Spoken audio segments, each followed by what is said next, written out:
Oke, assalamualaikum warahmatullahi wabarakatuh. Selamat pagi, salam sukses untuk kita semua. Jadi di mata kuliah rekayasa web ini kita akan bahas tentang arsitektur aplikasi web, kebutuhan aplikasi web. Topik-topik yang akan kita bahas adalah tentang perkembangan web, mulai dari berbasis PC, localhost, internet, berbasis desktop, sampai ke berbasis Android. Beberapa tool yang akan kita pakai untuk pengembangan rekayasa web, kita harus satu, punya blog. Mau blogspot boleh, wordpress.com boleh, dan harus ada isinya. Isinya apa? Nah, isinya konten, berita, ada file eksternal PDF yang disimpan di drive, ditaruh tautannya di situ. Juga ada video YouTube yang tautannya ada di situ. Jadi dalam sebuah berita itu ada teksnya, ada videonya, ada tautan untuk membuka dokumen di tempat yang berbeda. Minimal itu satu di blog. Oke, terus tahap berikutnya adalah kita main ke CMS apapun di localhost. Pertama di localhost kita explore CMS itu, kita lihat database-nya, kita lihat pola kerja dari CMS itu, sehingga kita paham, oh CMS ini model pekerjaannya seperti ini. Terus di CMS ada plugin yang bisa kita coding datanya menggunakan PHP, terus kita masukkan ke situ jadi plugin. Maka kita juga harus paham tentang plugin di CMS. Ada juga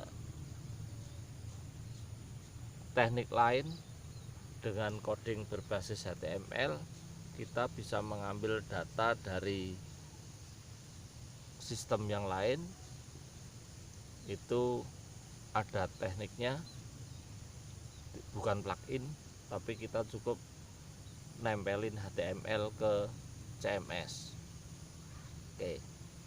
Terus di CMS sekarang kebanyakan sudah tersedia plugin namanya API. Nah, nanti kita juga harus bisa menerapkan API di CMS. Oke. Terus di framework kita bisa pakai CI, bisa pakai Laravel, terserah Anda mau menggunakan apa di situ. Nah, kita harus bisa menggunakan dan memahami proses kerja framework. Yang mengambil CI silahkan pelajari CI, yang ambil Laravel silahkan pelajari Laravel. Oke. Di situ kita harus bisa juga memainkan API di framework itu. Sudah tersedia fiturnya, kita tinggal menggunakan. Oke. Terus berikutnya adalah kita harus bisa memahami pola kerja e-commerce CMS. Mau pakai produknya WordPress, atau mau pakai produknya Joomla, atau mau pakai produk CMS yang lain, terserah. Yang pasti kita harus bisa mengembangkan aplikasi e-commerce di localhost maupun online menggunakan CMS. Nah, oke. Jadi di pola di CMS sama CMS konten sama CMS e-commerce, nanti kita fokuskan ke mempelajari arsitektur dari CMS itu, cara mainnya bagaimana, bentuk database-nya bagaimana. Nah, itu yang harus kita explore. Jadi kita paham, oh ternyata ada database gini.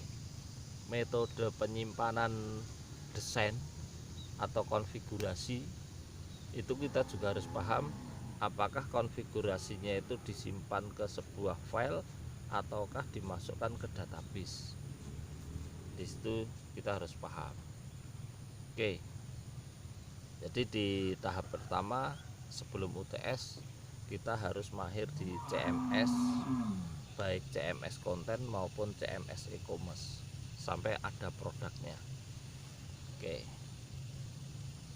Terus setelah UTS kita akan building, akan develop aplikasi menggunakan CMS juga, menggunakan e-commerce-nya CMS juga. Terus kita produk ke bentuk lain. Oke. Sekarang semuanya sudah berbasis ini. Dengan WA, dengan IG, semuanya bisa masuk ke sini, dan page dari sebuah berita itu bisa masukkan ke sebuah medsos, diklik akan muncul beritanya di situ. Oke. Jadi setelah UTS kita akan membangun sebuah aplikasi kompleks yang bisa diakses oleh atau menggunakan smartphone. Aplikasinya harus ada nilai manfaatnya, antara konten juga e-commerce harus ada itu. Jadi era cerut sudah lewat. Kalau tahun kemarin bikin aplikasi untuk cerut, insert, update, delete, list, nah, itu di mata kuliah sebelumnya sudah ada. Nah, sekarang kita membuat sebuah sistem, membangun sebuah sistem yang cerut itu sudah ada di dalamnya. Kita gunakan CMS, plugin yang lain, atau framework yang lain untuk membuat itu. Oke. Terus jangan lupa sekarang eranya no SQL. Jadi semuanya tidak harus pakai MySQL. Gunakan NoSQL dengan MongoDB, Python atau yang lain, dan di situ pasti butuhkan sebuah file yang disebut JSON. Nah, JSON juga harus dipelajari. Jangan sampai di era sekarang kita sudah zamannya NoSQL, kita masih bersikukuh dengan MySQL. Sudah eranya distributed di cloud, kita masih bersikukuh dengan aplikasi terpusat dengan database domain yang jadi satu. Sekarang saatnya semuanya berhubungan. Silahkan pelajari NoSQL, MongoDB, JSON, terus Firebase.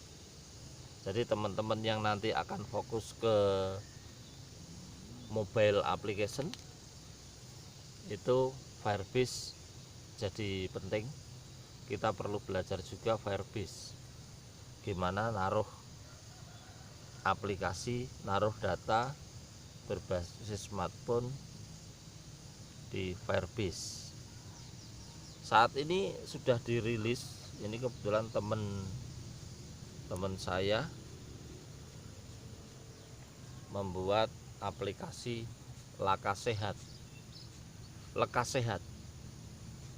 Aplikasi mitra dari Menteri Kesehatan RI, namanya Lekas Sehat, bisa diinstal di smartphone,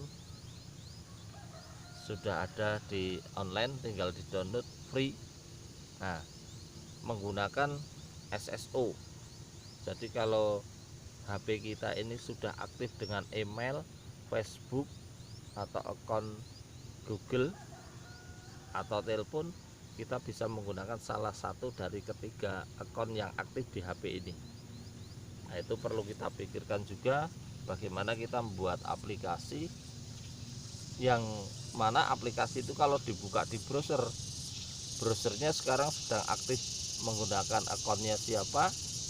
Nah, aplikasi ini bisa dipakai menggunakan akun yang ada di browser. Artinya akun yang aktif di browser akan didaftarkan sebagai akun di sistem. Jadi sistem akan mengikuti akun pemakai, bukan sistem memaksa pemakai untuk membuat atau meregister akun baru. Itu bagaimana caranya, perlu kita pikirkan juga. Oke, di aplikasi Lekas Sehat ini kita bisa berkonsultasi mulai dari dokter umum sampai dokter spesialis, berbasis voice dan video.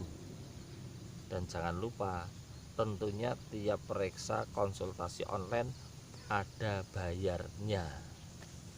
Berarti kita harus deposit ke aplikasi ini menggunakan uang maya. Jadi kita harus top up, naruh uang di online, di uang digital. Nanti uang itu akan terdaftar di sini di aplikasi. Tiap kita periksa, maka uang akan berkurang sesuai dengan tarif periksa yang kita lakukan. Kita orang IT, silahkan dokter mau menggunakan aplikasi, silahkan. Dokter adalah tenaga medis yang mengerjakan tugasnya. Nah, kita harus bisa membuat aplikasi agar bisa digunakan oleh tenaga medis yang dapat uang kita. Dokternya juga digaji dari pasien yang datang. Nah, gimana kita bisa menangkap peluang itu? Karena eranya memang sudah seperti ini, maka usahakan kita bisa bergerak, berinovasi, membuka peluang yang ada manfaatnya untuk orang lain, untuk orang banyak, tapi kita juga harus dapat bagian dari inovasi yang kita terapkan. Oke, gitu. Salam sehat, tetap semangat. Silahkan belajar yang giat, walaupun online, tapi apapun yang terjadi, dunia IT memang dunia online. Jangan risaukan, walaupun tidak ketemu, tidak bisa praktek langsung, tapi kita akan bisa bergerak secara online dan pasti harus menghasilkan. Oke, salam sukses. Assalamualaikum warahmatullahi wabarakatuh.